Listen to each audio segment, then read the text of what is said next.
He lost the use of his legs saving his childhood sweetheart, only for her to abandon him and move abroad. I took my dejected childhood friend in, cared for him tenderly, and sought out every renowned doctor I could find. 3 years later, his leg was finally healed, yet, the first thing he did was seek out his now destitute sweetheart. His tone was filled with cautious hesitation. "Eneen, I'm not a cripple anymore. Let me take care of you, okay, given a second chance at life." I looked at my childhood sweetheart, pleading for me to return from his wheelchair, and merely responded with a cold sneer. "Han Won-jo, this is your medal of honor for charging into battle for love. You should cherish it. There's been an accident at the intersection." A panicked cry rang out nearby. After a few seconds of blurred vision, the scene before my eyes began to come into sharp focus. A massive crowd surged toward the intersection. A familiar scene that overlapped with the memory of my childhood friend getting into a car accident years ago while trying to save his first love. I froze on the spot, soon jostled and staggered a few steps by the rushing crowd before pressing forward, until I saw Han Won-jo collapsed on the ground, his ankle bent at an unnatural angle, blood steadily spreading across the pavement. Meanwhile, his beloved Shin merely sat there with elegant poise, weeping as pitifully as pear blossoms bathed in rain, as if performing in a tragic stage play. It was then that I finally realized I had been reborn. In my past life, Han Won-jo had done the same thing, pushing aside his cherished love when the car came speeding toward them. The price for his heroic rescue was a crippled leg, yet he accepted it without a single regret. Yet, Shin abandoned him and went abroad to study just when he needed her the most. The once proud Han Won-jo was suddenly cast into the mire, and from then on, he never recovered his spirit. I couldn't bear to see the boy I had admired for years fall into such a state of despondency, so I took him in, cared for him meticulously, and sought out renowned doctors far and wide for his sake. 3 years later, his leg was finally healed, yet, the first thing he did was run to his down-and-out first love. His voice was full of cautious tenderness. "Eneen, I'm not a cripple anymore. Let me take care of you, okay?" And I, like the used-up rehabilitation equipment, was left behind in that rental I'd foolishly called home, burdened with the aches and pains of overexertion. Just like the past he had so completely severed, I never imagined that upon waking, everything would be reshuffled. I was back at the very beginning, the point where it all started. Covering my face, I laughed and cried, tears streaming down my cheeks. "Han Won-jo, I hope this time, even if you have to drag that lame leg of yours, you and Shin will have a long and happy union, bound together for 100 years. Han Won-jo's face contorted in agony, only letting out a few pained moans, unable to form a single coherent sentence. I stood quietly hidden within the crowd, watching his miserable state with keen interest, a wave of satisfaction washing over me. Even Shin tearful, sobbing appearance began to feel oddly endearing. "Han Won-jo, this is what you wanted, isn't it? Who needs an ambulance? Love is the best painkiller." In my past life, the moment I heard Han Won-jo was in trouble, I immediately rushed through the crowd. After pushing aside the meddlesome Shin, I called an ambulance for him right away. In the lull as we waited for rescue, he furrowed his brow and glared at me, forcing the words out with difficulty. "Don't you dare push my Eneen. No one gets to bully my girl while I'm down." He looked at me as if I were some villainous side character trying to sabotage their love story. My heart felt as if it had been slashed by a knife that had just cut a lemon, aching with a sharp, sour pang. Shin gave me a smug tilt of her chin, then threw herself into his arms, clinging tightly, only making his wound bleed more profusely. I was about to reprimand them, but Han Won-jo's fiercely protective glare struck me dumb. Now, whenever I think about how passionately I loved Han Won-jo in my past life, it turns my stomach. Damn it, was I a complete idiot in my past life? I must have been kicked in the head by a donkey to have ever liked a loser like Han Won-jo. Given a second chance at life, I'm never getting involved in the messy drama of that crazy couple again. At that moment, a kind-hearted passerby took out their phone, ready to call an ambulance for him, and casually remarked, "Hey, don't just stand there crying.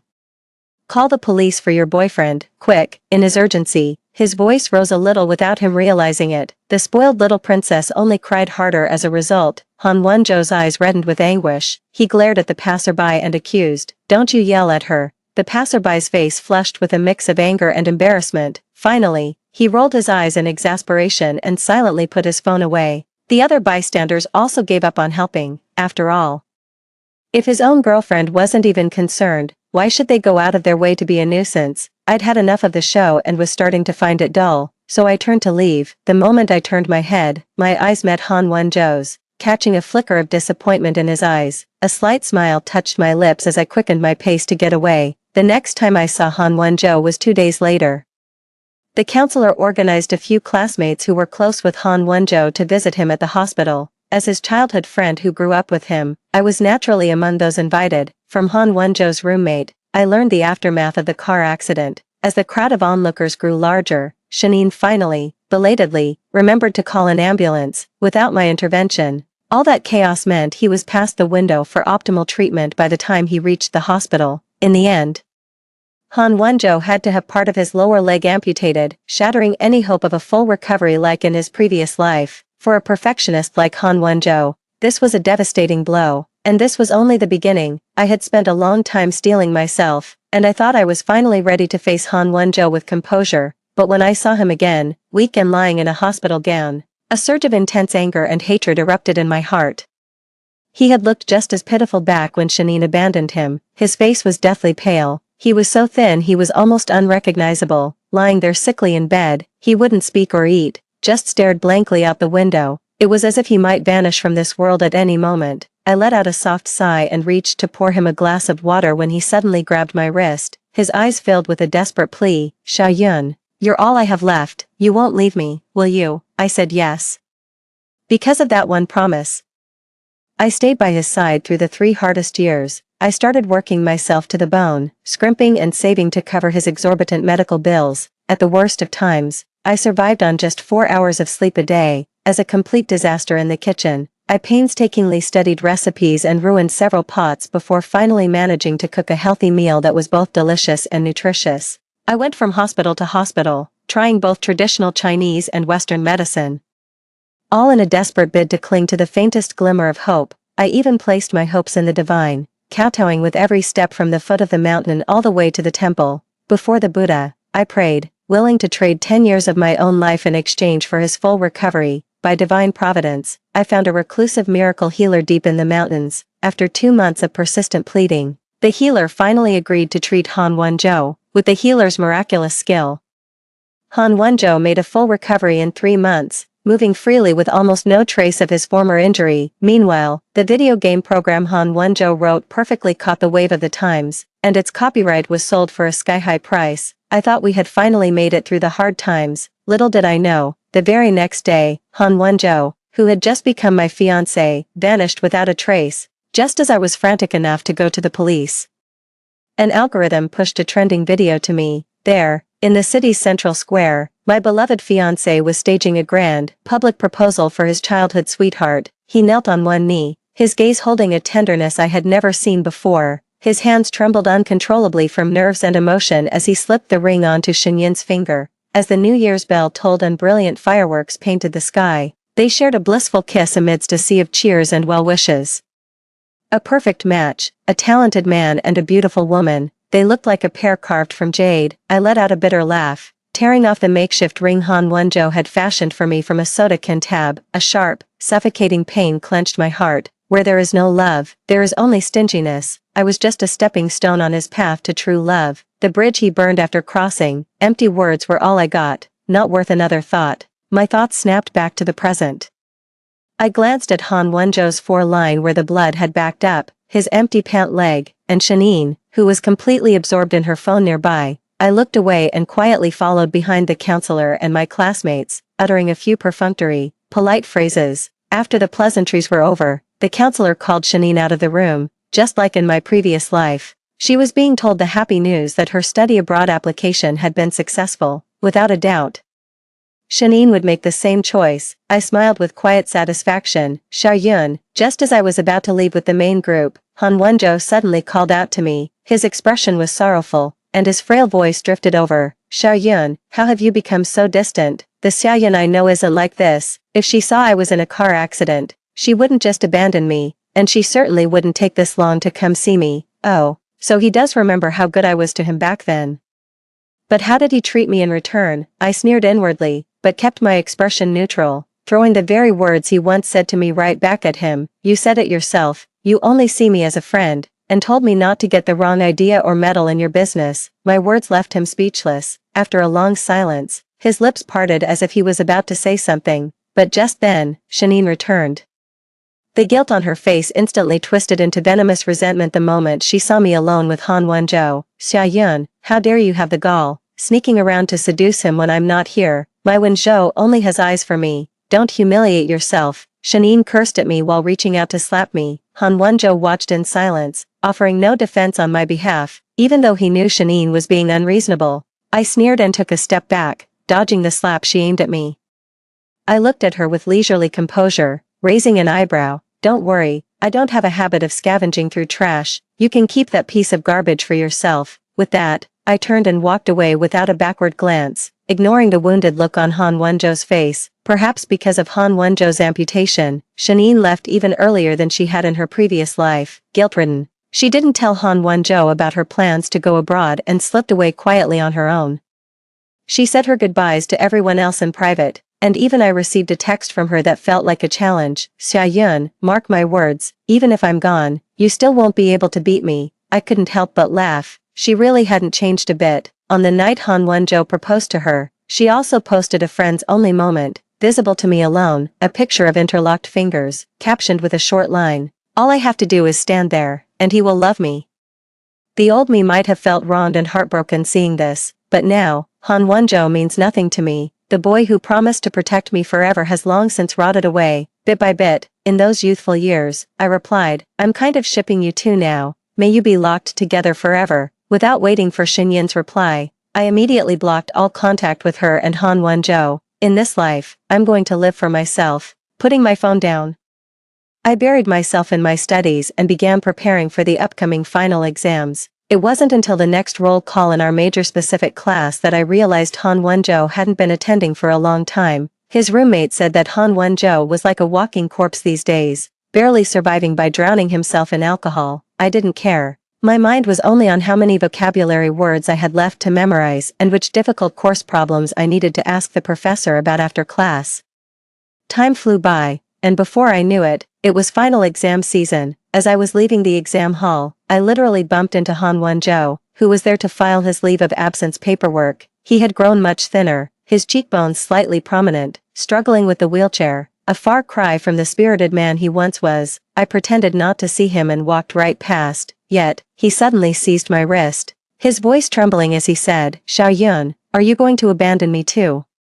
I pulled my hand away from his, speechless. Don't talk as if we have some kind of relationship. Stay away from me. I have no interest in being the rebound guy. I looked at his hand gripping the wheelchair and gave a nasty smile. Besides, transportation is so advanced these days. Studying abroad doesn't mean you'll never see her again.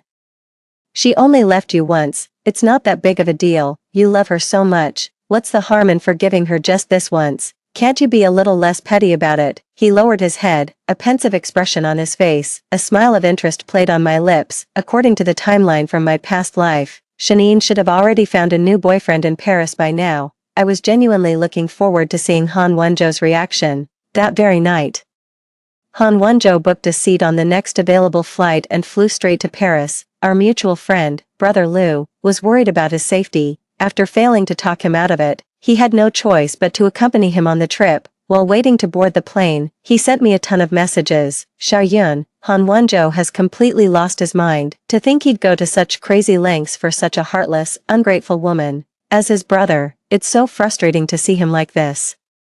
I just wish he'd wake up. Xiaoyun, I can't talk any sense into him. He always listened to you before. Could you try to talk to him? With a blank expression, I found a screenshot from my album, one Shanine had specifically sent me earlier, of Han Wenzhou's social media post and forwarded it. In the picture, Han Wenzhou wore a doting smile as he knelt on one knee to put socks on for Shanine. The cloyingly sweet, over-the-top declaration was practically blinding. Ladies on my feed, don't bother talking to me. I only listen to my sweetheart. He didn't even reply to the female teacher's WeChat messages reminding him to submit the competition questions. When she came across this post on his moments, the teacher slowly typed a question mark in the comments section. There was a noticeable pause on the other end. The typing indicator lingered at the top for a full 2 minutes before they awkwardly sent, about to board, talk later, and swiftly ended the uncomfortable conversation. It had the distinct air of a hasty retreat. They arrived on a weekend, and Shanine wasn't at school. As for Han Wenzhou's number, Shanine had blocked it the very day he left. Consumed by a helpless rage, Han Wonjo shook off Brother Lu when he wasn't looking. Stubbornly, he wheeled himself back and forth through the apartment complexes surrounding the school. Perhaps it was fate,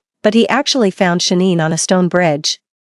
Yet the scene before him was a dagger to his heart. Shanine was the only child in her family, doted on and spoiled by her parents since she was little. The Shin family had power and wealth, ready to clean up any mess she made, no matter the mistake. At every stage of her life, there was no shortage of opportunists fawning over her. She was also strikingly beautiful, adored by boys since elementary school. It was only natural that she grew up arrogant, spoiled, and willful. Ever since she got together with Han Wonjo, he spoiled her absolutely rotten, whether it was making him queue for 2 hours in the winter to buy her favorite breakfast, or him giving up an important competition just to be with her. Han Wonjo never complained. In fact, he always wore a blissfully happy smile while doing these things. But after all this time together, this was the first time he saw such gentle, attentive affection on Shinyan's face. Shanine clung to the arm of the tall, handsome mixed-race man, nestling against him like a little bird. Whatever he whispered in her ear sent her into a fit of giggles. Then, with a shy smile, she rose on her tiptoes and planted a kiss on the man's chiseled cheek. Han Wonjo's eyes blazed with fury, his face a mask of terrifying rage. A surge of white-hot anger drove him to wheel his chair forward. He wanted to lunge at the man who had cuckolded him, but his impaired mobility betrayed him, causing him to stumble and fall from his wheelchair. The scene was both pathetic and absurd. His palm was cut by sharp stones, yet he seemed to feel no pain, his gaze fixed solely on Shanine as he demanded an explanation. Shanine curled her lip in disdain. Look at the state of you. How could you possibly be worthy of me? I was only with you in the first place because you were handsome. It was just a bit of fun. Now you're a cripple.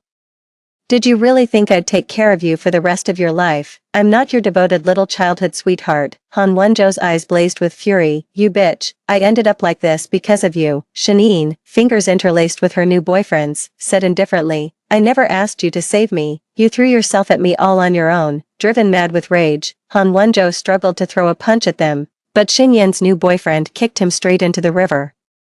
Han Wonjo couldn't swim. By the time Brother Lu arrived, he had already lost consciousness. Brother Lu called to tell me that Han Wonjo was running a high fever and kept calling out my name in his delirium. Xiaoyun, he's really learned his lesson this time. He's seen that woman for who she truly is, and he genuinely knows he was wrong. Is there still a chance for you too? He used to. He really was very good to me in the past. He fought off the bullies for me, saved up 2 months' worth of breakfast money to buy me a teddy bear, and even promised under a shooting star to protect me forever. The affection in his eyes couldn't be faked. While I wasn't as bold as he was, I made sure to respond to his every gesture. When he got into fights for me, I'd patch up his wounds and help him with his schoolwork. When he gave me a teddy bear, I stayed up for nights on end to make him a handcrafted bracelet in return. He promised to protect me forever.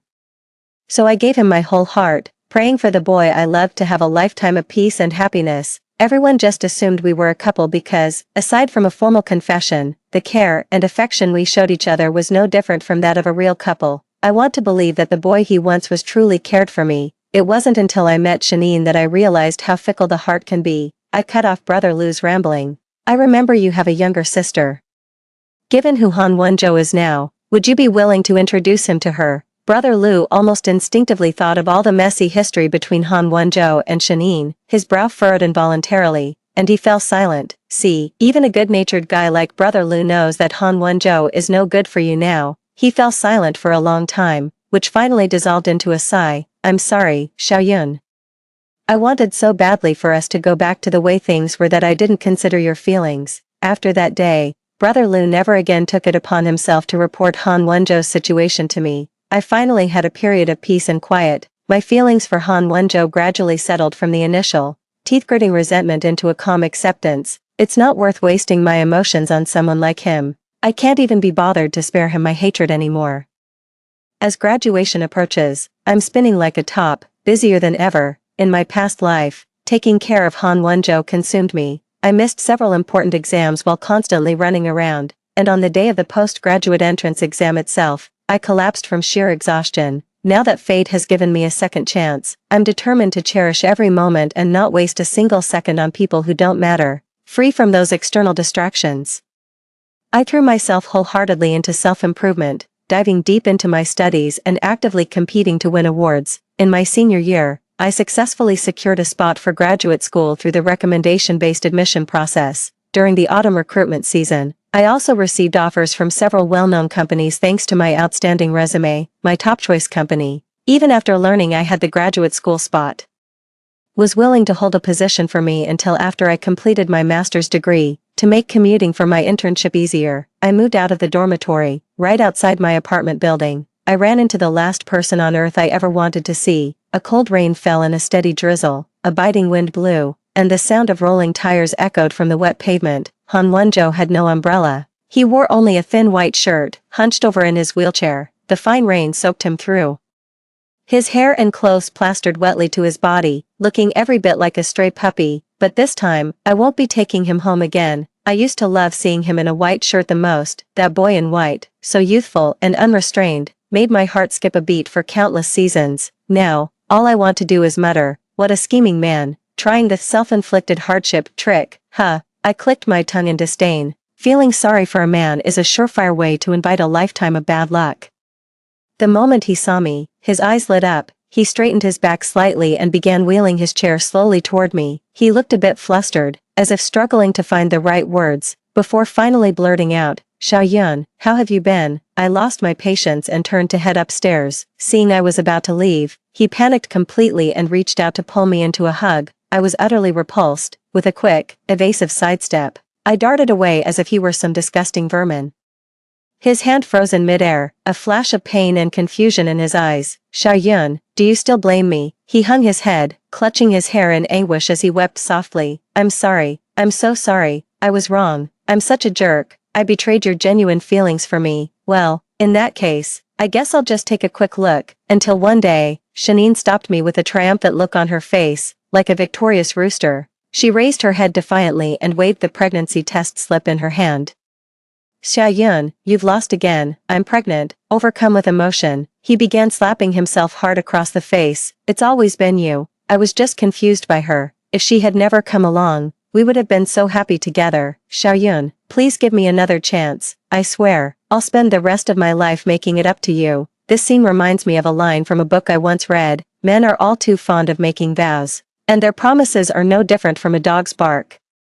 The perfect overlap between the scene in the book and reality drew a scornful laugh from me. I stared at him coldly, driving every word straight into his heart. "Oh, you want to spend the rest of your crippled life making it up to me? Is that compensation, or revenge? If that's the case, you'd better find someone else to compensate. I have no interest in being an unpaid caretaker." He was incredulous. "You think I'm not good enough for you?" I yawned, my voice dripping with sarcasm.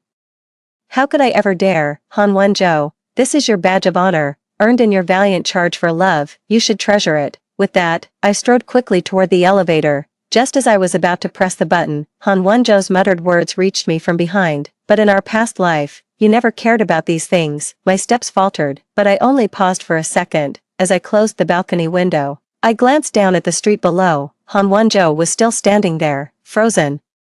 Hearing the sound from the balcony, he suddenly looked up and shouted at me, "My leg will definitely heal, even if you look down on me. I still love you, Xiaoyun. Wait for me to come back. I'll prove to you just how much I love you." The light sleeping woman next door was woken up and angrily shouted, "Can you let people sleep or not? What's wrong with you in the middle of the night? You men are all full of crap." I silently gave the woman a thumbs up in my heart. Han Wonjo fell silent, crestfallen, and left with a face full of sorrow. All that remained was a lonely, stubborn figure retreating into the distance. Later, he loitered around the entrance of my apartment building for several more days. After being turned away multiple times, he seemed to have fallen into a stubborn, obsessive loop. He believed that if his leg was healed, we could go back to the way we were. After leaving me a cringe-worthy love letter, he left City B and frantically searched for a way to cure his leg. But even after he left, he never stopped his presumptuous concern. He got my contact information from someone, switched to a new number, and continued to harass me. I just went ahead and changed my number, keeping only a few regular contacts. My world became much quieter, though I still heard news of him from time to time. A classmate said they saw him at a hospital in City A, and a friend mentioned spotting him at a traditional Chinese medicine hospital in City C. He really did start over.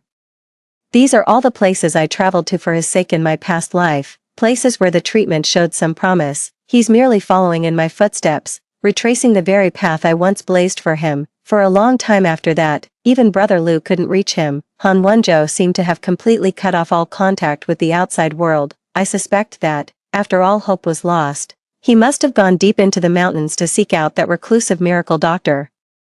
Just as I did back in the day, old Lu was an eccentric man. He made a series of outrageous demands, hoping to make me back down, but for Han Wenzhou's sake, I gritted my teeth and endured it all. In the end, he looked at me, my eyes brimming with hope, and with a resigned sigh, he nodded and agreed to make an exception for me. As old Lu prepared the treatment plan, he stroked his beard and said to me, somewhat cryptically, "Don't forget the trap once you've caught the fish.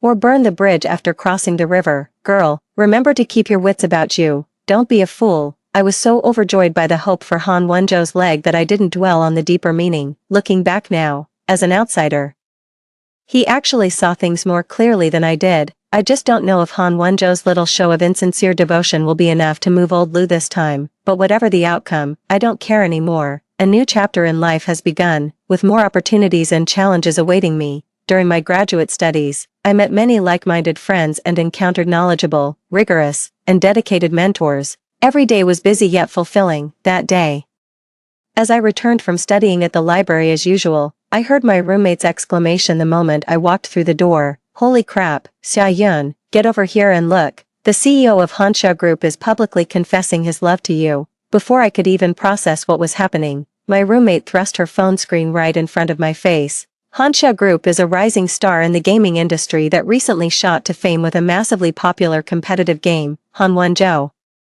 Its CEO and largest shareholder was giving an interview to the media, drawing on the experience from his past life. He didn't simply sell the rights this time. Instead, he founded his own gaming company. In the video, impeccably dressed in a suit, he exuded a mature and effortless charm as he chatted amiably with the reporters. I noticed Han Wenzhou's movements were slightly labored as he walked onto the stage. My gaze instinctively shifted to his legs. And that's when I realized he was wearing a prosthetic. Sharp-eyed netizens clearly noticed it too. The comments section was flooded with sympathy, with many exclaiming that the disabled CEO trope from novels had become a reality. Young, accomplished, resilient despite his disability, and undeniably handsome, it was inevitable that the reporters would steer the conversation toward more personal topics. Han Wenzhou gave a light chuckle, neither confirming nor denying it. Between the lines, he was hinting that he had a childhood sweetheart. He had mentioned the naming of his current company several times, and the reporter astutely picked up on the cue. Seizing the opportunity, the reporter pressed further. "Mr. Han, could you share the story behind the name Hansha Group for your company?" Han Wenzhou smiled. "The name Han Hexia comes from combining her surname and mine." He paused for a moment, looked up at the camera with a smile, and added, "What's more, I intend to give her half of my shares as a betrothal gift." The room erupted in an uproar. The journalists were stunned for a second, then immediately offered their congratulations. Playing along perfectly, Han Wenzhou agreed to everything, then massaged his forehead with a hint of helplessness and said, "But we've had a bit of a falling out recently. She probably doesn't want to see me." The comment section exploded. "Who is she? She's so lucky, damn, with a boyfriend like that. I'd be slapping myself if we ever argued." The disabled tycoon and his high-maintenance childhood sweetheart. "Oh my god, it's like a novel come to life." Green with envy. "Aren't we all? Am I the only one who thinks this childhood sweetheart is a bit too much?" Netizens quickly dug up my info, and the kind-hearted ones launched a cross-platform campaign to help Han Wenzhou win her back. In just this short amount of time, some fans have already started writing fanfiction about us. The more I read, the deeper my frown became. It felt like being force-fed something utterly disgusting. I have to hand it to you, Han Wenzhou, you really have a special talent for being revolting. Just thinking about it is enough to give me nightmares. I jumped in fright, quickly handed the phone back to my roommate, and immediately started gathering all the love stories between Han Wenzhou and Shanine over the years. Luckily, I had saved all their cutesy couple videos and photos before deleting them. Just in case I got guilt-tripped out of the blue one day, I spent the whole night sorting through their relationship timeline from the very beginning. I even spruced up their bittersweet love story a bit and compiled it all into a 100-page PowerPoint. It's so detailed, you could practically play it at their wedding. Oh my god, I'd become a shipper for the two of them. The very next day, before I could even post my clarification, the world outside had already turned upside down. First, my senior lab mates, under the same advisor, lured me to the square across from campus under the pretense of work. Just as I started to sense something was off and tried to make a run for it, a brilliant, multicolored firework display spelled out my name, exploding high above the entire city. The fireworks went off, and so did I, watching the vast swathes of fireworks, bursting in the order of red, orange, yellow, green, blue, indigo, and violet, flamboyantly announcing their presence in the sky. I wished I could dig a hole right there and disappear. Han Wonjo knelt on one knee, his face full of deep affection, the prosthetic leg faintly gleaming with a metallic sheen. Several sentimental onlookers were so moved by the scene that they covered their mouths, tears welling in their eyes, while chants of "Marry him" rose and fell around them. Han Wonjo himself seemed deeply moved. Cradling a bouquet of 999 roses in one hand while clutching a diamond ring in the other. All right, you really had to come out swinging with the grand gesture right from the start, huh? I was completely dazzled by Han Wonjo's whole flashy, over-the-top performance. For two people in love, this is the other's clumsy yet fervent expression of affection, but I just find it sickening. I've already witnessed a grand proposal like this once before, in my past life. It was in the video of Han Wonjo proposing to Shanine. He didn't even bother to change the script. I closed my eyes, not even having the courage to look at him, hearing the same lines he had used to propose to Shanine in our past life. I felt so cringed I could have dug a whole Barbie dream house with my toes. Just as I was racking my brain for a way to escape this place, Shanine saved me from the awkwardness. She rushed out from the crowd, her eyes rimmed red, and threw herself into Han Wonjo's arms. Once the golden girl, she was forced to shoulder a mountain of debt after her father was imprisoned, a far cry from her former haughty self. Shanine, looking utterly pitiful, poured out her feelings to Han Wonjo. Wonjo, none of that was true. I never got another boyfriend. I hired someone to put on that act for you that day, with everything that happened to my family. I just didn't want to drag you down with me. Wah, how?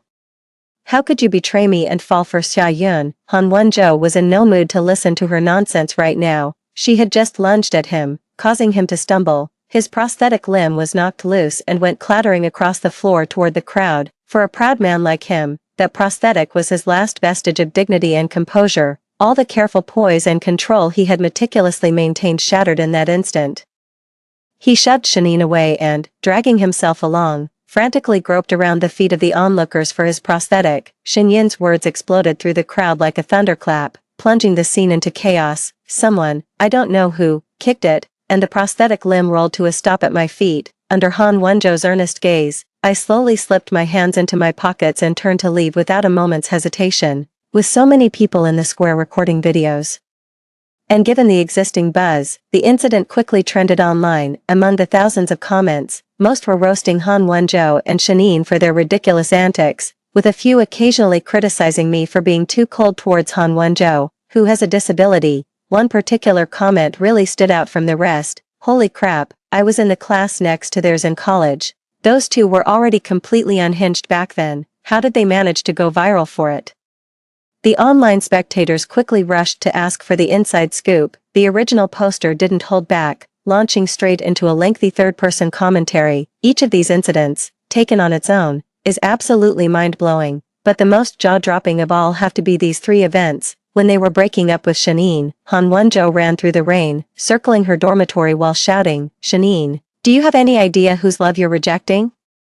You're rejecting the love of a god." During the blood draw at the physical, Han Wonjo kissed Shinyin's injection site to soothe her pain. At the restaurant, Han Wonjo proceeded to kiss each of Shinyin's fingers, which the waiter had accidentally brushed against, right in front of the server. After witnessing all this, the onlookers were utterly speechless. Someone asked me out of curiosity, "So what does Xia Yun count as in all this?" The other woman, the OP, instantly replied, "No.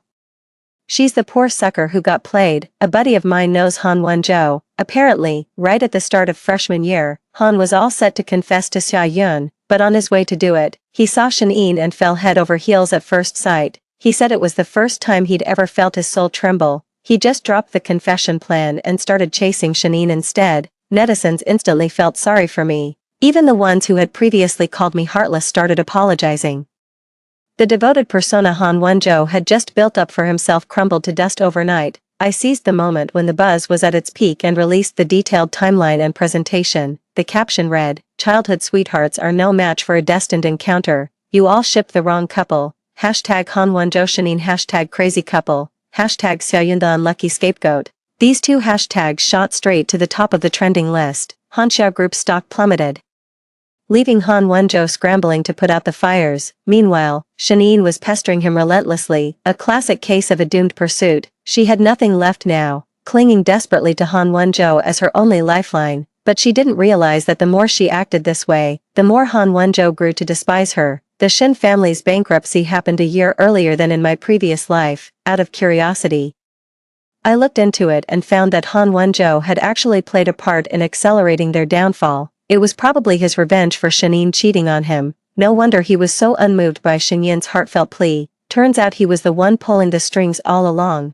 After learning the truth, I was just left with a profound sense of melancholy. So much for his so-called genuine feelings for Shanine. I stopped actively following their back-and-forth drama, but netizens keep tagging me daily to watch the circus. I kept my face blank and replied flatly, "Oh, congratulations." My lukewarm reaction clearly annoyed her, and she launched into a vivid, blow-by-blow account of her intimate moments with Han Wenzhou. It was so graphic and explicit, I felt like I'd been transported to the bedroom of some seedy love hotel. All this was happening right there on the busy sidewalk, with people streaming past and traffic flowing by. I silently covered my face. Standing next to her was just so embarrassing. If I've committed a crime, let the law punish me, not make me listen to erotica on the street. What's the difference between that and taking a dump in the middle of the road? Before she could say anything even more shocking, I quickly cut her off. Shanine thought she had gotten under my skin, and her smile grew even more smug. "Xiaoyun, he will definitely marry me. You simply must come to our wedding when the time comes." But in the very next second, Xinyan's smile froze on her face, a distinct handprint materialized on her cheek. She stared in disbelief at Han Wenzhou, who had rushed over. "You hit me, you bitch. How dare you scheme against me? You acted so high and mighty before, but now that you're down on your luck, you resort to drugging me and crawling into my bed." Shanine placed a hand on her stomach, her eyes welling up with tears. "How can you say that to me? It's only because I love you. I know you're just saying that in anger, and I already regret it. Besides, I'm carrying your child. Can't we just forget all the unpleasantness from before and live a good life together?" Han Wenzhou's face was full of disgust. "Ugh, who knows if that child in your belly is even mine?" "Han Wenzhou, you've gone too far." "Fine, you're forcing my hand. I'm going to your company right now to let all your employees know what an irresponsible scumbag you are." Having said that, Shanine, crying, pulled open the door of a taxi by the roadside. Han Wenzhou hurried after them, but not before leaving me with one last, sickeningly sweet remark: "Be good, I'll come find you after I deal with this." Seriously, are you out of your mind? I stood there alone, utterly speechless and completely bewildered. Following the last firework confession video, netizens were quick to update their meme material. Their latest round of antics was soon reenacted by various drama-focused content creators. Someone even captured my speechless expression and turned it into a reaction gif with the caption, "Stop the nonsense." Looking at the memes the internet was running with, I didn't know whether to laugh or cry. A lot of lovely netizens came to encourage me, telling me I should never forgive that disgusting guy. I took their good advice, steering clear of the crazy drama, and focused on enjoying a happy life. Coincidentally, my university had a rural research project at that very time, and I applied for it without hesitation. To my surprise, the village we were sent to was right next to the mountain where the legendary healer, Old Man Lu, had lived in seclusion in my past life. With the day's research tasks completed, the professor and students gradually made their way back to the arranged dormitories to rest. Having some time to myself, I decided on a whim to wander over to the bamboo grove where Old Lu often took his strolls. As I approached the bamboo grove, I spotted the energetic figure of Old Lu practicing Tai Chi, his back to me. Seeing my old friend safe and sound, a sense of relief washed over me. I was about to slip away quietly when I accidentally stepped on a dry twig. Hearing the sound, Old Lu turned his head immediately, seeing it was me. A flicker of surprise and delight shone in his deep-set eyes. I ventured tentatively, "Old Lu." Old Lu gave a haughty hum and greeted me with feigned solemnity. "It's been a long time, lass," I smiled, not dwelling on why he also retained memories of a past life. It was enough that we were both safe and well. I jogged over, took the wine jug from him as I always used to, and followed him up the path toward the bamboo hut on the mountain. A jug of wine and a plate of peanuts were all it took for two friends, despite the age gap, to talk for hours on end.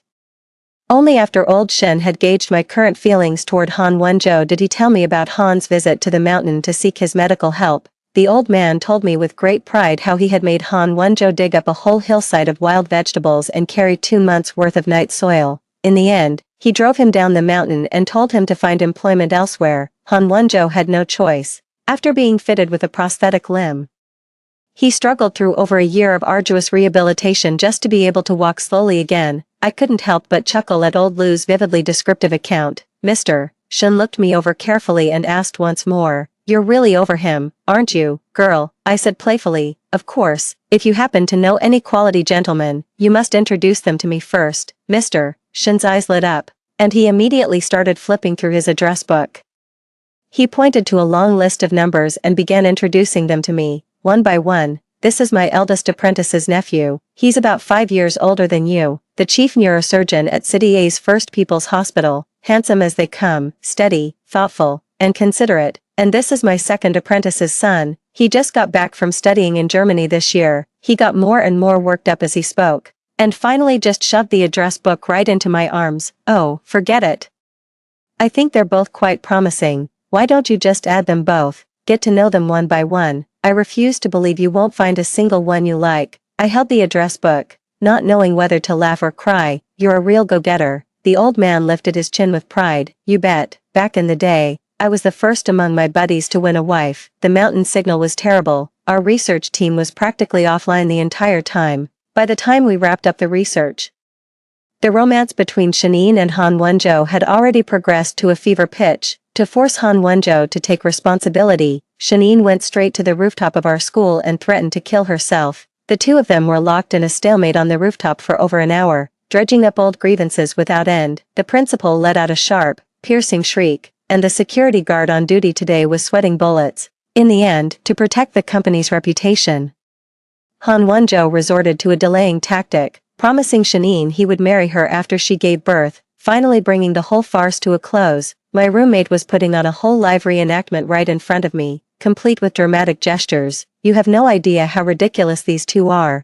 They were haggling back and forth like vendors at a flea market. Shanine demanded that Mr. Han marry her right away. He refused, saying it had to wait until after the baby was born and a paternity test was done. Shanine said that was too long. 6 months was her absolute limit. Shanine is back in her blissful bubble, posting daily on the platform about how much Han Wonjo adores her, and she tags me in every single video. Of course, she never missed a chance to give a shout out to her unborn baby, showcasing her baby bump in creative ways, 3 times a day like clockwork. Then one day, her updates suddenly stopped.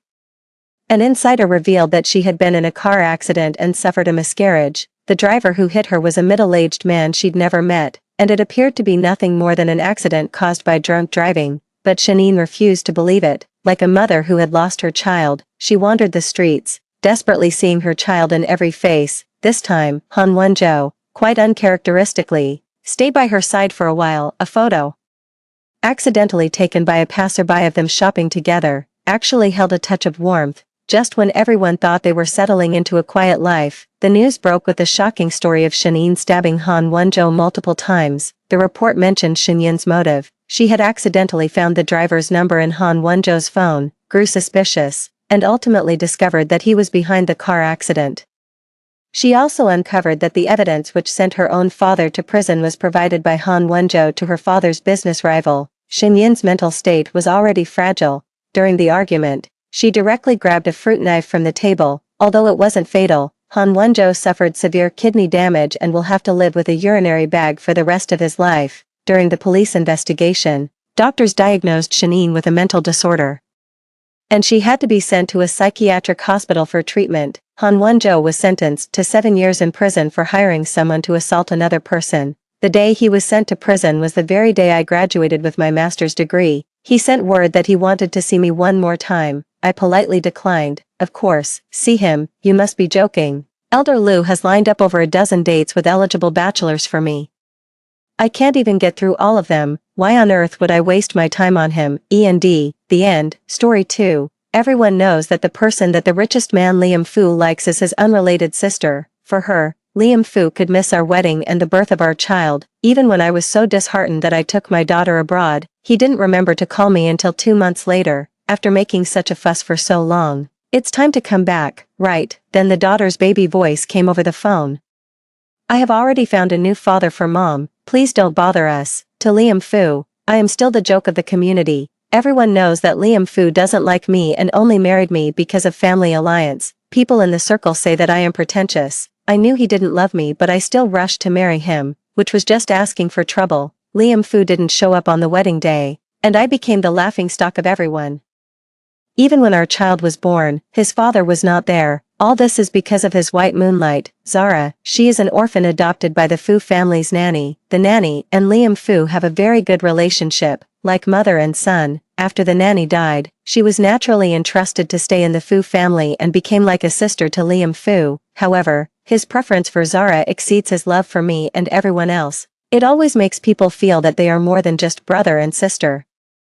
I got married to Liam Fu. Zara disappeared, leaving behind only a note. Liam, I've been thinking about it and I don't know how to face you after you get married, so I chose to leave. Don't come to me. Oh, how could Liam Fu not go find her, even if she was at school? He wanted to know her news at all times. What's more, she's missing. So, Liam Fu was worried about handing it over to others, so he went there himself. I was the only one left at the grand wedding that was reported by the media in turn. I want to escape, but I can't leave. I can't be willful. At that time, the family company had some problems and Fu extended a helping hand. This business marriage is based on sincerity, but also on interests. I could only hold on to the end and see off my relatives and friends with gritted teeth. Tell them politely and tactfully that Liam Fu is just worried that something might have happened to his sister.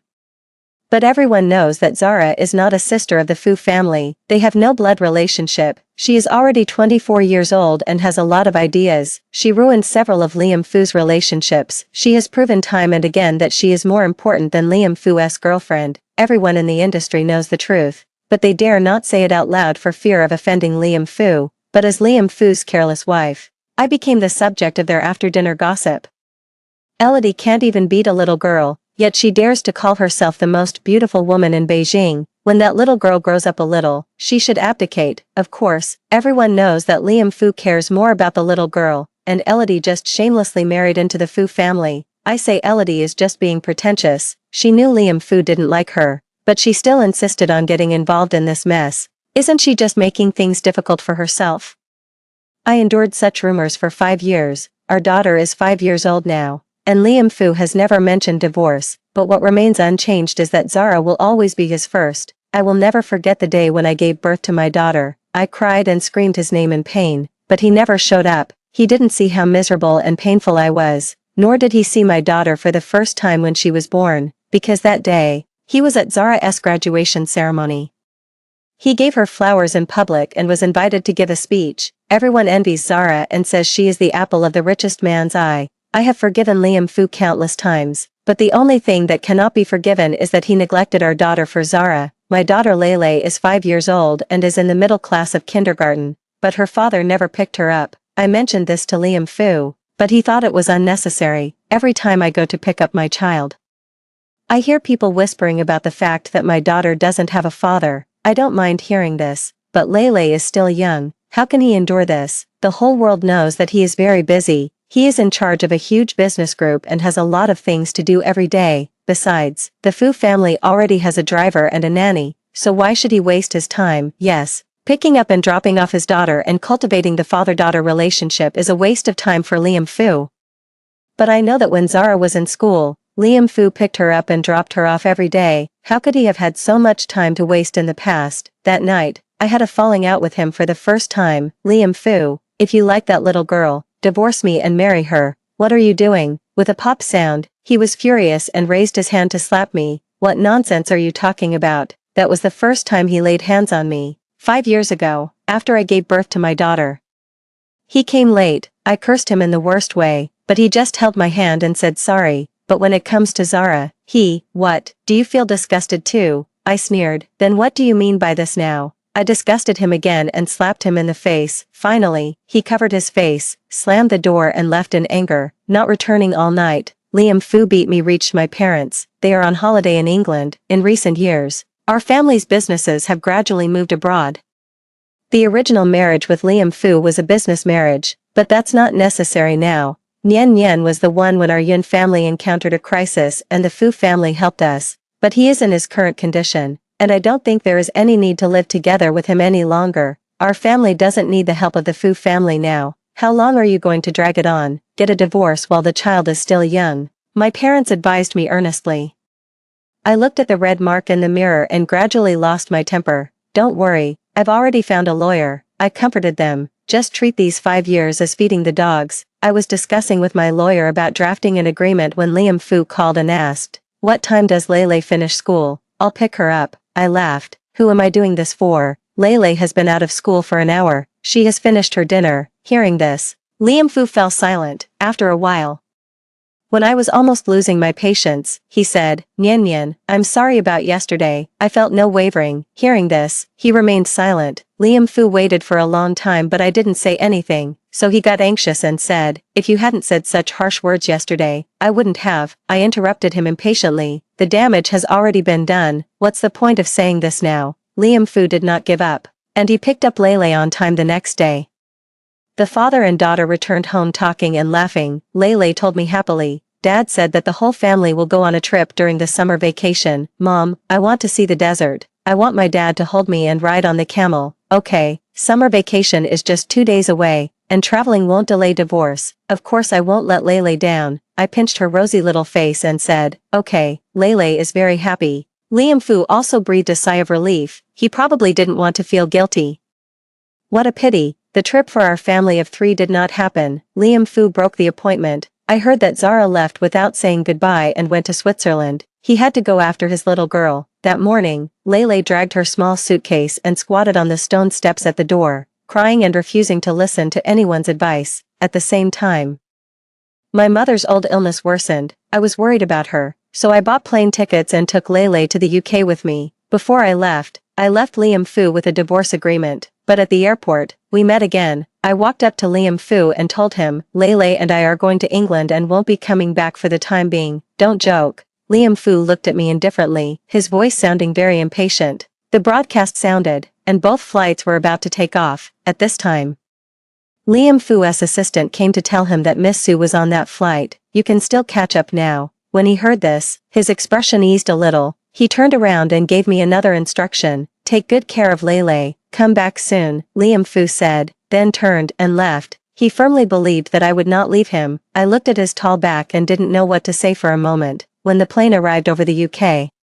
it was just before sunrise and the sun was about to break through the clouds. "Yesterday everything is over. I will have a better tomorrow. Everything will start again." What a good sign. After landing, it was my brother Yunza who came to pick me up. Over the years, he has been taking care of his parents and managing the business here. I asked my parents to keep it a secret from him, so he didn't know that Liam Fu slapped me. If they knew, they would probably tear down Liam Fu, but even so, my brother was still very happy when he knew that I was getting a divorce. They should have divorced a long time ago. That guy is not a good match at all. We really shouldn't have entered into a business marriage in the first place. That being said, a business worth tens of billions is no joke. Besides, I really liked Liam Fu at that time. If he was willing to marry me, I would naturally be willing to marry him, but I regret it now. When I got home, I breathed a sigh of relief. My mother was in good health. She just felt sorry for me and wanted to see me soon, so she lied to me that her old illness had relapsed. Regarding my failed marriage, my parents felt sorry for me for a long time and scolded Liam Fu again. The scolding didn't stop until Lele woke up. The old couple teased their adorable grandson before getting down to business. "You're not going back, are you? Take a break for a while and go to the company to help your brother." "Yes. It just so happens that the company has many young talents. Ask your brother to help you with whichever one you like," the old couple said with relish. I didn't refute it in time. I know that they see that I have had enough of the bitterness of love and want me to have a taste of sweetness. At this time, Lele raised his head and stared at the 2 elders blankly with his innocent and lovely big eyes. "Blind date. Are you trying to find a new dad for me?" "No, Lele." I thought Lele was unhappy and was busy explaining, but who would have thought that the next second the little girl suddenly clapped. "Great, Lele wants a new daddy." I didn't know whether to laugh or cry. You know what a new dad means. The new dad is mom's new husband. My deskmate has a new dad, and she said her new dad is very nice. I asked her how she was doing, and she said she was richer than her old dad and would buy her lots of toys. "Mom, if I have money I can buy lots of delicious food and fun things." The little guy cheered happily. Before I could think of how to answer, Lele held his chin and answered sullenly, but I think being rich is not necessarily a good thing, because my father is very rich, but he always makes my mother and I sad. I felt sad because the kid knew everything. Lele suddenly thought of something, tilted his head back and shook my arm. Mom, you should also find a new father for Lele.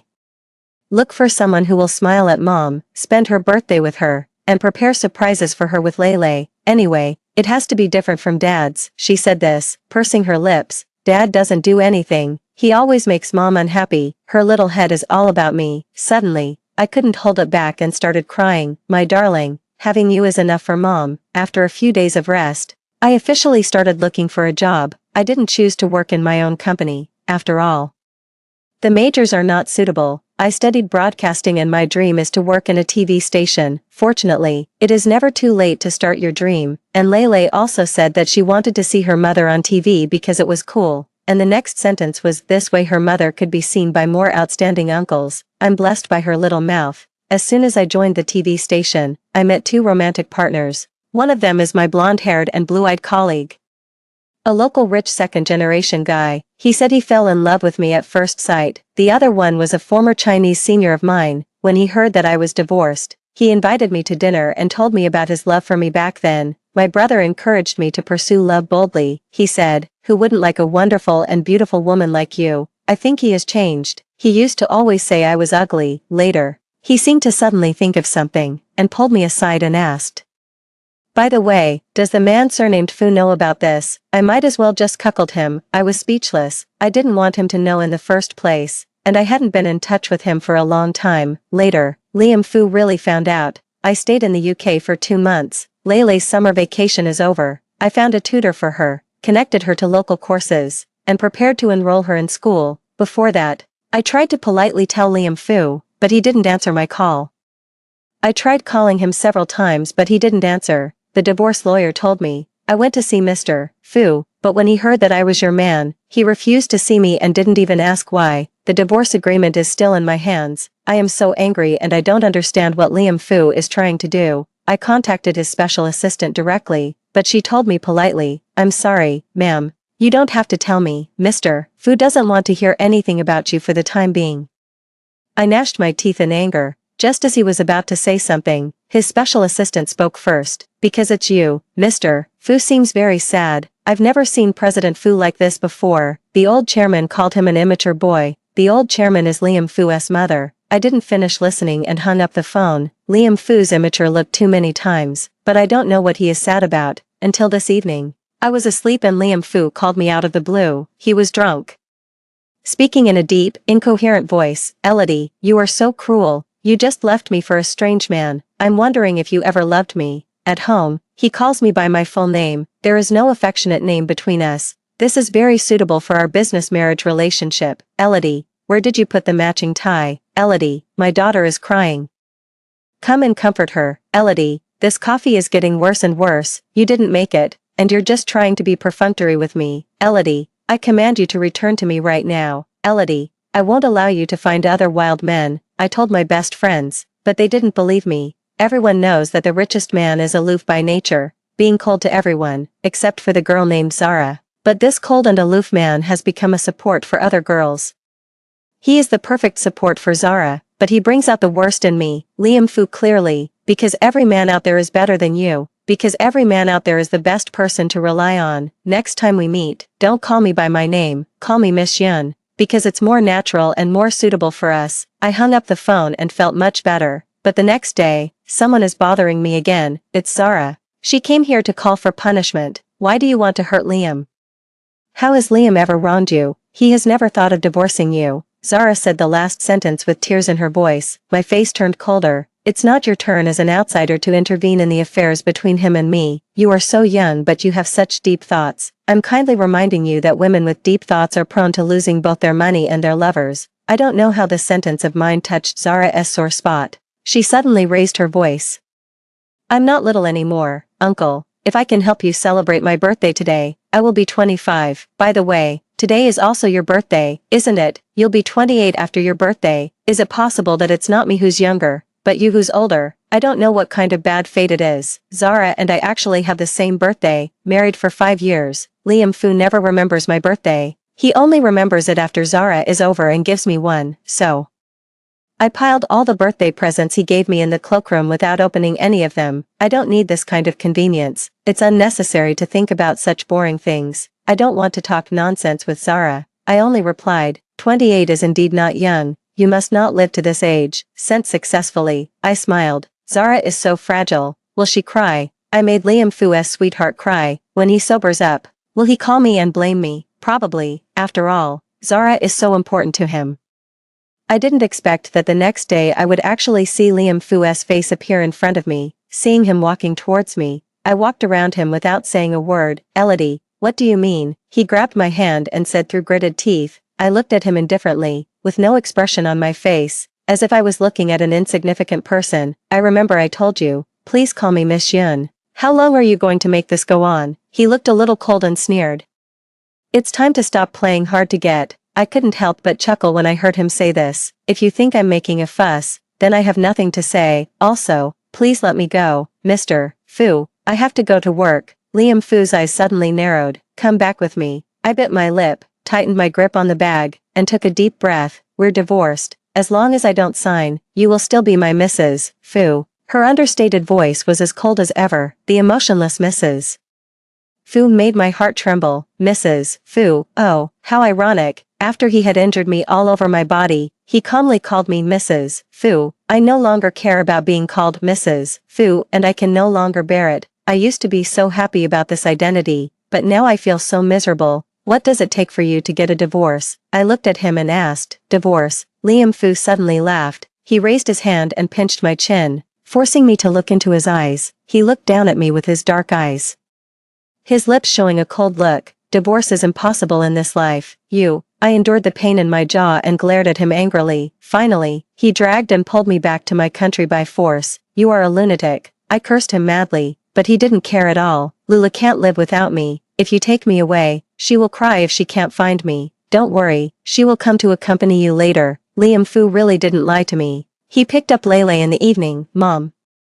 As soon as the little guy saw me, he ran towards me excitedly and hugged me. Mom, why do we have to go back to Dad's house? The little guy looked at me innocently and asked. I avoided the child's eyes and said, Are you sleepy? Mommy will take you to bed. After coaxing Lele to sleep, I tiptoed out of the room and wanted to go downstairs to drink some water. Unexpectedly, I met Liam Fu halfway, and we bumped into each other. And I felt his hot skin. I felt like I was electrocuted.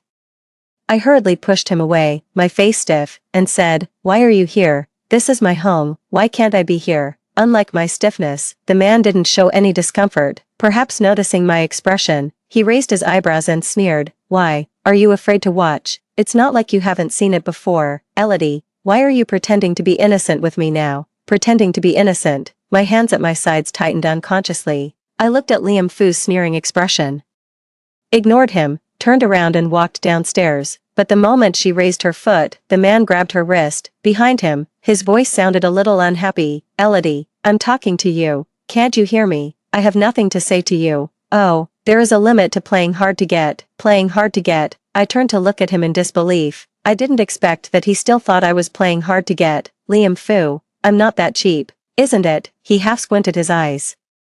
He suddenly approached, and I looked at his handsome face, which gradually became bigger, and my expression froze unconsciously. Liam Fu looked at my changed expression with interest. My face was slightly flushed and I stared at him. He was dazed for a moment, and was about to say something when I suddenly pushed him away. He met my gaze with disbelief. The disdain in my eyes was already very obvious. He thought he had seen it wrong. Even after we met again, I was always on edge towards him. Liam Fu's face, he had always been high and mighty, so when had he ever been looked at like this by a woman? No, Liam Fu, no one will always be that mean, I said and walked out without looking back. When I left, I could feel his burning gaze behind me, staring at my back. After a while, his face suddenly darkened. I went straight downstairs. Forget Liam Fu's words. The hands at my sides tightened unconsciously, and I suppressed the abnormal panic in my heart. I hated him and was afraid of him. But, a simple action of this man still makes me feel uneasy. The corners of my lips curled up, adding a hint of sarcasm. I walked downstairs, but saw the woman who had just walked in. The beautiful eyes suddenly narrowed, because that woman is none other than Liam Fu's sweetheart Zara. Elodie, why, are you here? The moment Zara saw me, she was smiling, but it was obvious that the smile did not reach her eyes. I know she is good at disguising herself, so I'm not surprised, but I didn't expect Zara to be here. Does this mean that she lives here? It seems that a lot of interesting things have happened during this period. This is my home, why can't I be here? On the contrary, Miss Sue, why are you in my home? When I said this, I didn't show any expression. But there was a hint of coldness in my words. Zara was shocked for no reason. Seeing the servants in the distance looking over, she suppressed her fear, forced a smile, and said, "Sister, what are you talking about? Of course Liam allowed me to be here." "Oh, but it's not good for you to just go in and out of a married man's house, right?" I sneered and walked closer to Zara. Zara's eyes turned cold, and she said in a voice that only the two of them could hear, "Liam's house is my home. As for you, why don't you just die?" I'm not surprised to hear this, I just sneered. "Zara, you can't pretend to be a pure lotus anymore. Your true colors are revealed. What do you think would happen if your Liam saw you like this?" My voice is very low, but it inexplicably makes people feel cold. Zara was obviously startled, looked at me, and then pretended to be in pain and said, "Sister, what are you talking about? Why don't I understand? How can you think of me like this?" I simply admire Zara's acting skills, and I feel it would be a shame if she didn't become an actor. In the last second, she looked like she wished I would die, but in the next second, she turned into a poor little sister who was hurt by her words. I looked at her, feeling sarcastic. "Who are you performing for again?" As expected, Liam Fu's cold voice came from behind. "Elodie." Zara saw Liam coming down. Her eyes trembled, and she said after a while, "Liam, it's my fault. Sister Elodie seems to have some misunderstanding about me and has been saying that I am vicious." Liam Fu's face darkened instantly. "Elodie, she's just a child." I looked at the man and sneered, "You're still a child at 25. Hearing this, Liam Fu was stunned, and his face darkened in an instant. "Elodie, stop being so sarcastic." "Okay, you think I'm being sarcastic, right? Why don't you let me take Lele away with me? I'll take her to live somewhere else and give this place to you.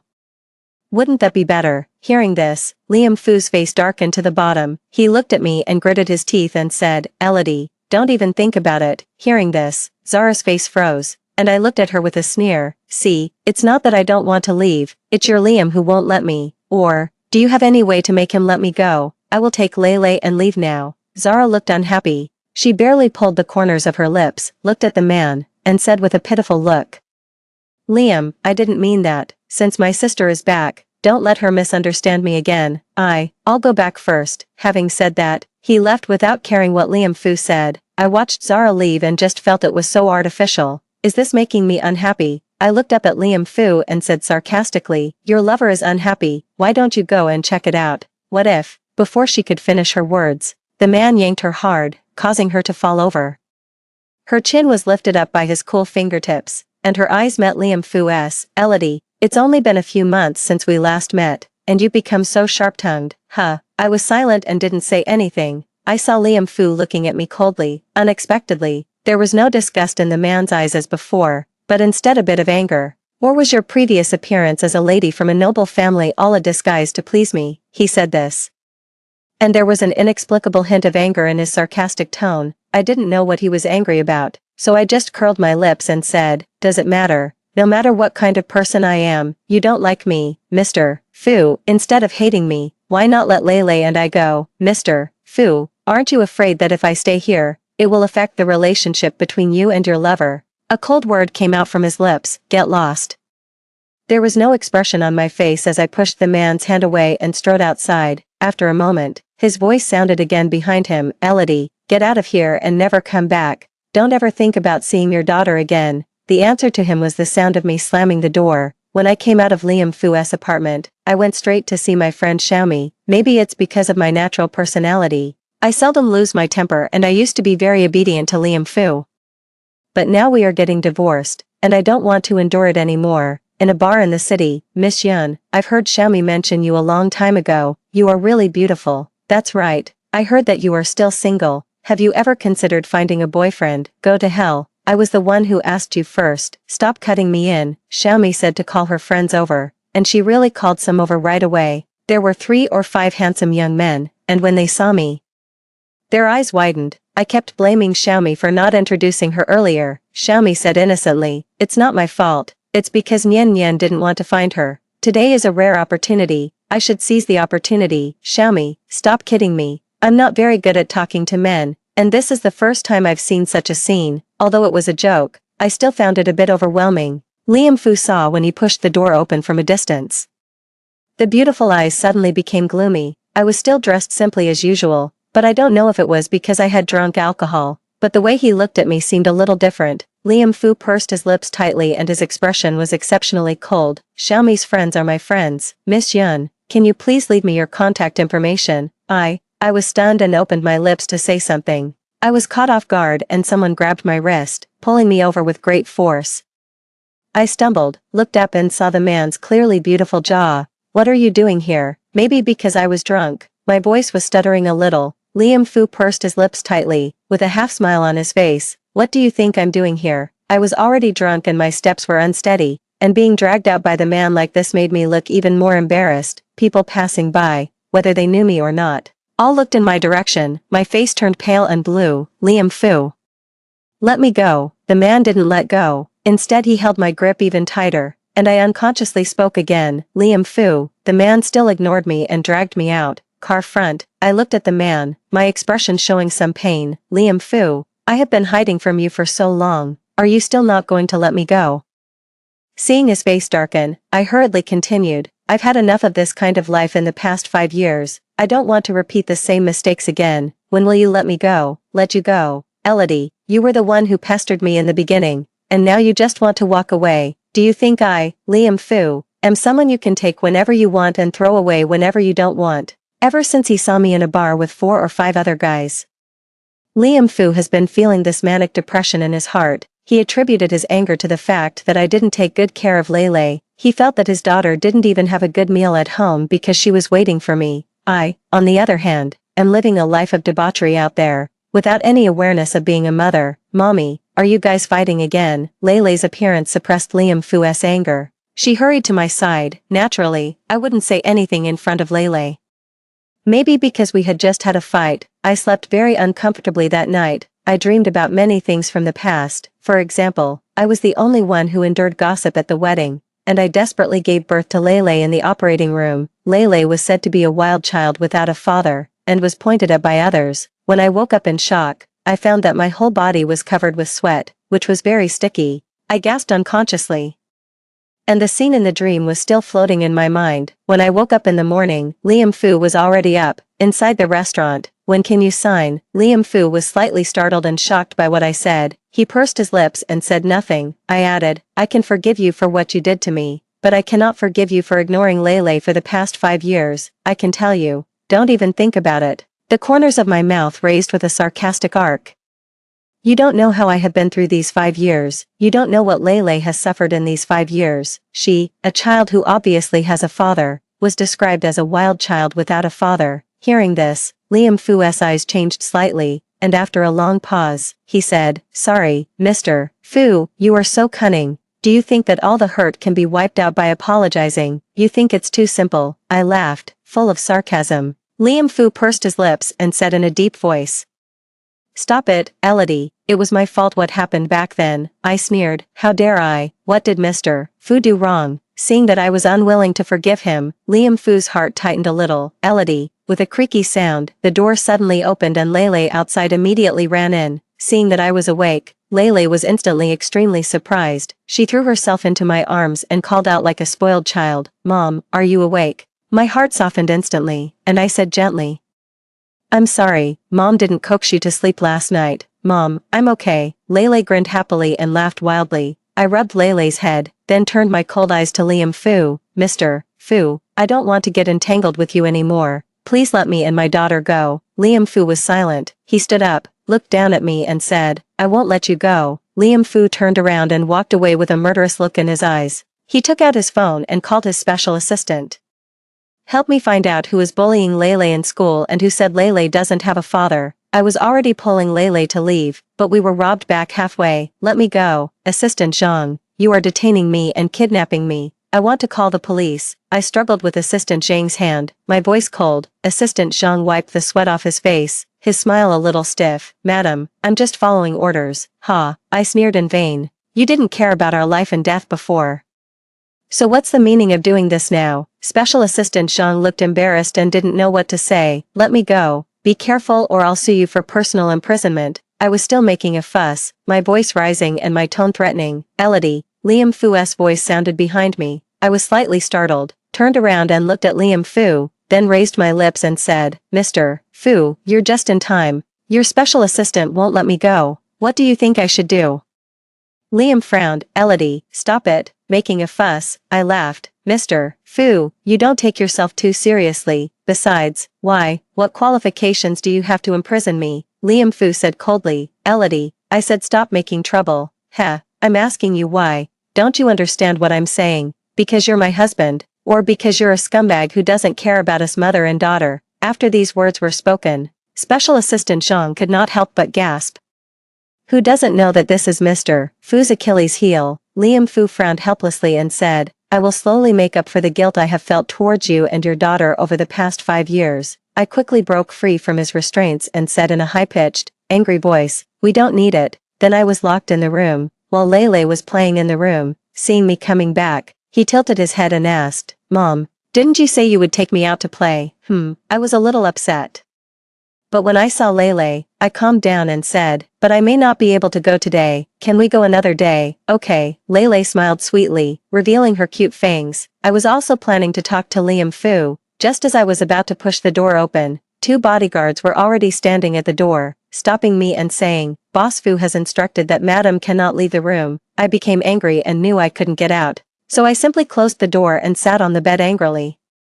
Lele tilted his head and asked in confusion, Mom, what's wrong with you? I pursed my lips. It's okay. It was midnight, very late at night, and the earth was silent. In the room, I had just turned off the lights and was sleeping on the bed with Lele in my arms. Not long after, the door was quietly opened. I trembled slightly, but there was no big movement. I closed my eyes and dozed off, occasionally snoring. As if I was in a deep sleep, a faint light shone through the crack in the door, revealing a bright spot that shone on Liam Fu's tall figure. Watching him walk towards the bed, I closed my eyes again and pretended to sleep. Suddenly, a deep voice sounded in my ear. Elodie, what do you want me to do to forgive you? Sensing Liam Fu's departure, my tense nerves suddenly relaxed. Thinking of what he said, my heart ached. Forgive him? Then what are the past 5 years worth? Mom, Lele in her arms said softly, Dad, you don't seem happy. Don't worry about him.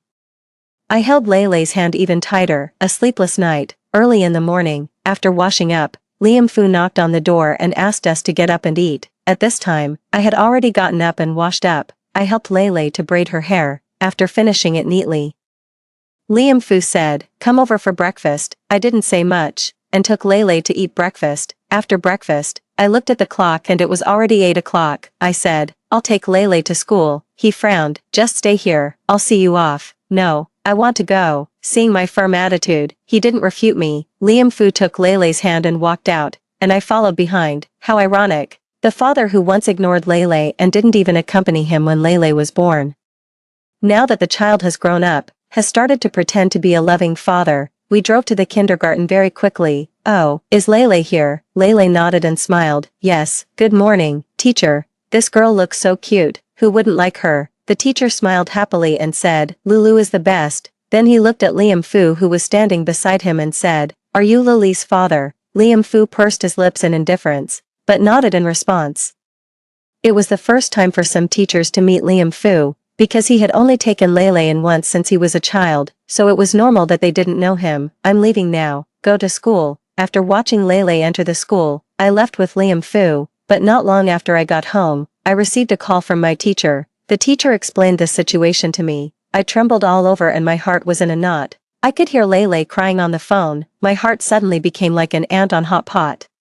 I was so anxious that I wanted to rush out, but was stopped by the bodyguard. What's wrong? Liam Fu's voice rang out. I looked at him with red eyes, my voice a little hoarse. Let me out. I want to go find Lele. His heart tightened. What happened to Lele? She was bullied by other kids again. He suddenly froze. You stay here. I'll go find Lele. No, I'll go. Liam F. You said nothing. Liam Fu. The one being bullied now is my daughter. And you want me to stay in the room with peace of mind? I looked at him with a sneer, with some irony in it. His eyes showed a complicated expression, and he sighed softly. Don't worry, I will definitely bring Lele back safely. What if I don't? What if I insist on going? Liam Fu said, be obedient. In a word, there is no room for reversal. Who do you think you are? Why should I listen to you? It's my daughter who's being hurt and bullied. You certainly can't understand how a mother feels. In the end, Liam Fu took me there. After learning about the situation, Liam Fu was furious and the parents of those students were so scared that they started to apologize continuously. After I finished dealing with it and returned to the villa, I never paid any attention to Liam Fu again. No matter what he did or said, I ignored him. Even Lele is the same. Liam Fu knew I was angry. Elodie, I was wrong in the beginning. You can kill me or chop me up as you please. After all, I owe you and your daughter. Ha, I sneered. Mr. Fu really takes himself for granted. Elodie, Liam Fu finally lost his patience. Do you know how we have been through these past 5 years? Because of your indifference, I have become a laughingstock in the entire Beijing community. Even a child as young as Lele has to endure those gossips and nasty words from other children. But you are so good. A simple apology disappears like smoke. You are dreaming. My eyes instantly turned red. And the peace and tranquility in my heart collapsed at this moment. But I held it back. So what do you want from me? Let Lele and I go, and we will be well. Impossible. Liam Fu's eyes were red. Then go die. I will forgive you after you die. At this moment I couldn't hold it in anymore. I thought of what he had done in the past 5 years, and hatred surged in my heart. Elodie, wait until you calm down and then we'll talk. Liam Fu ran away for his life. I don't know if Liam Fu felt guilty, but he didn't put me in solitary confinement anymore and told me to move freely and go wherever I wanted. The company I applied for before sent me a notice saying that I was accepted. It just so happens that Lele goes to school during the day and I go to work, and Lele gets out of school at night and I go home from get off work. This way there is no conflict between them. It also doesn't affect the time we spend alone together as mother and daughter. It just kills 2 birds with 1 stone. I arrived at the company according to the address. Why are you here so early? The working time is 9 o'clock, and it's only 7 o'clock now. When I looked up, I saw a man in a suit standing in front of me. Hello, I greeted politely, then smiled and said, I wanted to come here early to get familiar with the company environment, then I'll walk with you. I looked at him in confusion. He just smiled and said, I am Xiaoqing, the president of the company, and you, blind date. My eyes widened in disbelief. What blind date? Your brother introduced you to a blind date, but unfortunately you broke the appointment that day. I suddenly remembered that my brother said he wanted to introduce me to someone. I said embarrassedly, my brother is not a decent person. Don't listen to his nonsense. You also know that I am a woman with children, and my husband and I have not divorced yet. The corners of his mouth rose slightly. It's only a matter of time. Let me take you around to familiarize you with the surroundings. I was flattered. This is not good. He beamed. It's okay. Thank you. I told my parents the news that I was looking for a job. My parents didn't want me to be tired, so they refused to agree. They told me to take Lele back to England and say that they would support me for the rest of my life. I tried to convince them, Mom and Dad. I'm already 28 years old and I'm a mother, but you still treat me like a child. I know my limits and I will take good care of myself and Lele, so don't worry. My parents finally chose to support me. My mother kept nagging, you haven't worked for a long time. What if you are bullied by your colleagues? What if I get bullied by my colleagues and don't know how to resist? What if there's a lewd man? I immediately stopped my mother's fantasy. Mom, I know what you are worried about. But I can't always rely on my family. I will take good care of myself. Don't worry. My mother sighed softly. If you are wronged, you must tell us. We will always be your strong support. It's time to get off work. Liam Fu called, but I ignored him. Would it be a pleasure to have dinner with you? My hand that was collecting the things stopped in midair. I smiled awkwardly. Sorry, I need to go home to be with the kids. Xiaoqing smiled and said, what a disappointment. I'm so sorry. Then I'll take you there, I said. Thank you for taking the time out of your busy schedule to send me off. The words have not been finished yet. Liam Fu's tall and straight figure suddenly appeared. His face was gloomy and terrifying, and he looked so fierce and vicious that he seemed to want to eat someone. Elodie, you haven't divorced me yet, and you dare to find another man. He strode in, looking aggressive. I was so scared that I turned pale and subconsciously clutched Xiaoqing next to me, but in Liam Fu's eyes, this scene turned into a loving and affectionate scene. His expression was even more fierce and violent. He rushed over and punched Xiaoqing in the face. You dare to touch my woman, you must be tired of living. What are you doing? I screamed, Pa. I raised my hand and slapped Liam Fu. If you want to go crazy, go back and do it instead of embarrassing yourself here. Liam Fu's eyes suddenly turned bloodshot, as if he was stimulated. He grabbed my wrist and pulled hard, and I fell into his arms. Let me go. I immediately struggled with rejection. I didn't want to have any contact or connection with Liam Fu now. Why, your lover is here. So you're going to start acting chaste for him.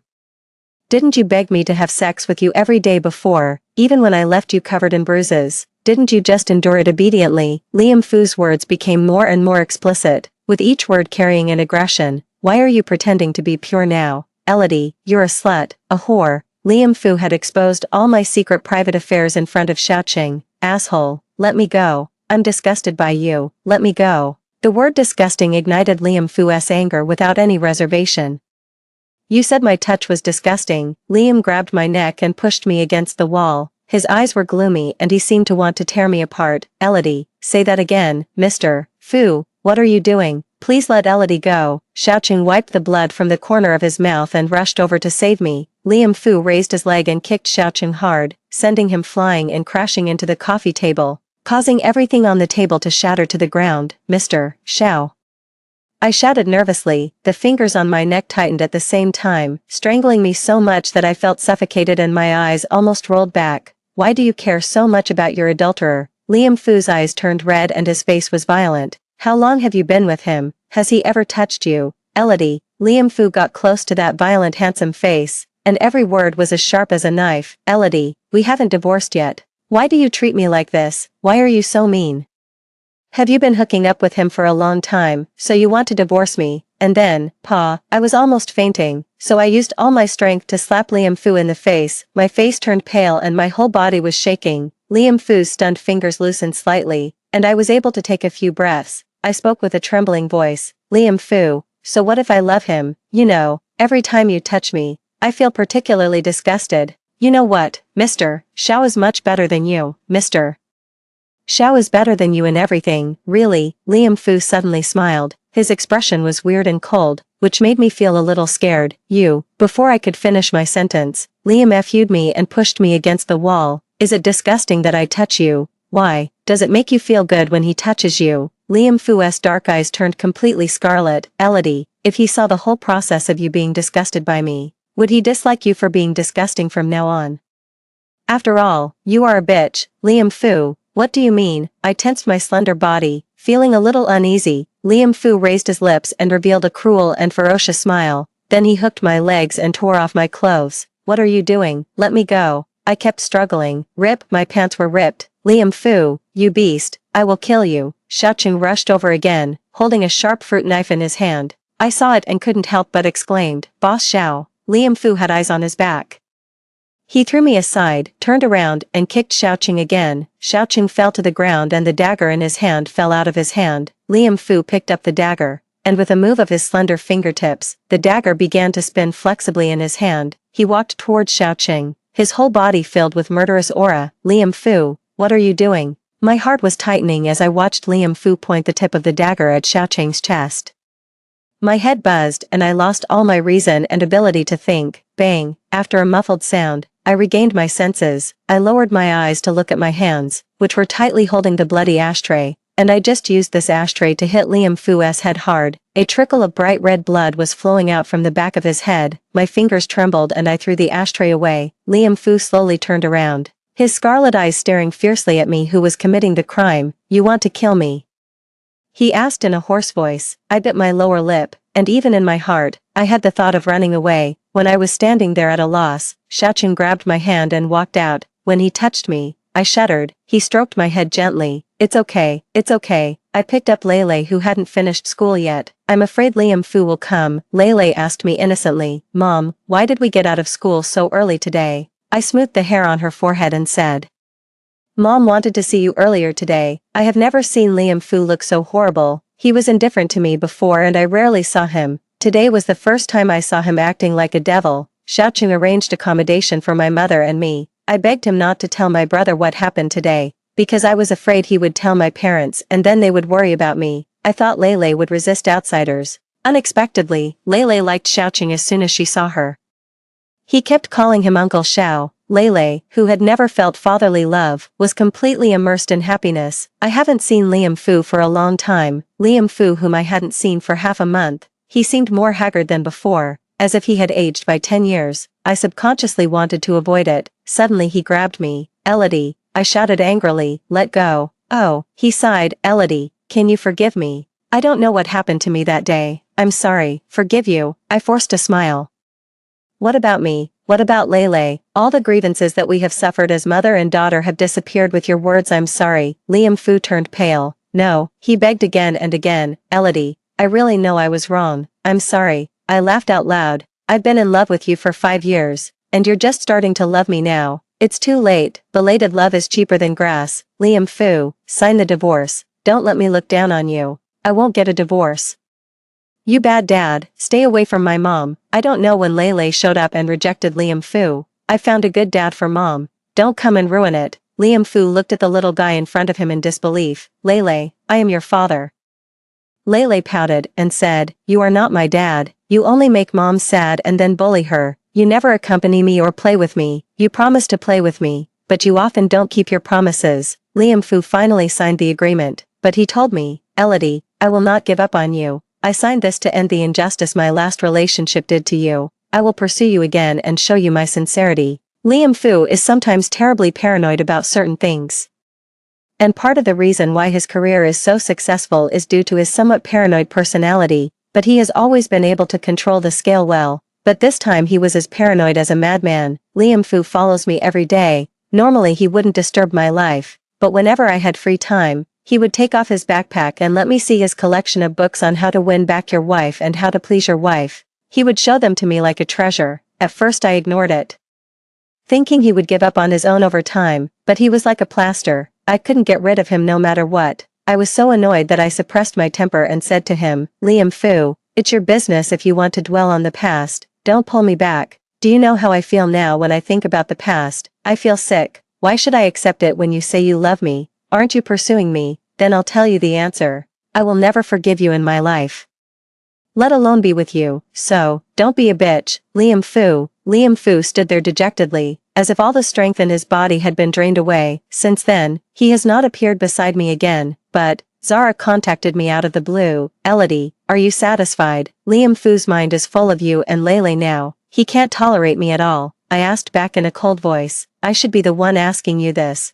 I've already given up my position. What else are you dissatisfied with, Elodie?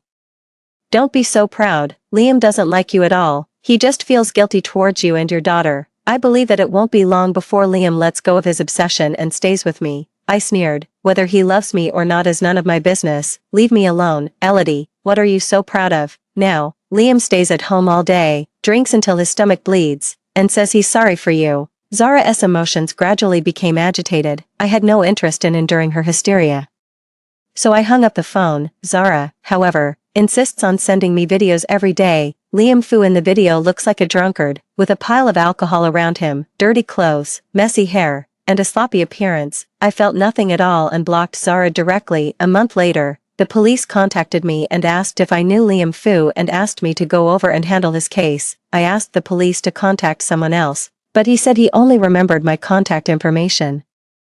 I was forced to come to the police station. The police officer told me the whole story. Liam Fu brought a doll to the kindergarten and insisted on completing the admission procedures for it. After the principal repeatedly refused, he had no choice but to call the police. If the family member has mental problems, I suggest you take better care of him. I see he relies on you a lot. Liam Fu walked towards me, holding a doll in his arms, with a gentle smile on his face. Elodie, let's go together to complete the enrollment procedures for Lele. I looked at him calmly. Liam Fu, stop acting. Liam Fu's expression froze for a moment, and he insisted on holding my hand. Elodie, let's go together to complete the admission procedures for Lele. I pulled the doll out of his hand and threw it on the ground. Don't talk about being crazy. Even if you die now, I won't even blink an eye. You brought this upon yourself. I turned and walked out of the police station. His hoarse voice came from behind him. If I die, will you forgive me? The wind was a bit strong, so I didn't look back. Later I met Zara. She looked sallow and had lost a lot of weight. She glared at me with hatred. I walked past her calmly. I vaguely heard Xiaoqing mention that Zara went to a hotel to get drunk, was insulted and became pregnant, and she didn't even know who the father of the child was. A girl of 25 or 26 years old lived a more miserable life than a middle-aged woman of 34, covered in mud. Later, I received another call from Zara, who cried, Elodie, Liam Fu is in a very bad condition now. If you still have a conscience, come and see him. I was silent, then he hung up the phone. Are you really not going to go see him? Xiaoqing asked me. I looked into the distance and said, no. What about the 5 years? My heart ached and my eyes welled up. Just think of those 5 years of my youth as wasted. Xiaoqing's face was full of heartache. It's just pitiful that Lei lost his father at such a young age. It doesn't matter whether she has a father or not. For those 5 years, Liam Fu was like dead and was absent the whole time. What do you think of me, Mrs. Shaw? We looked at each other and smiled.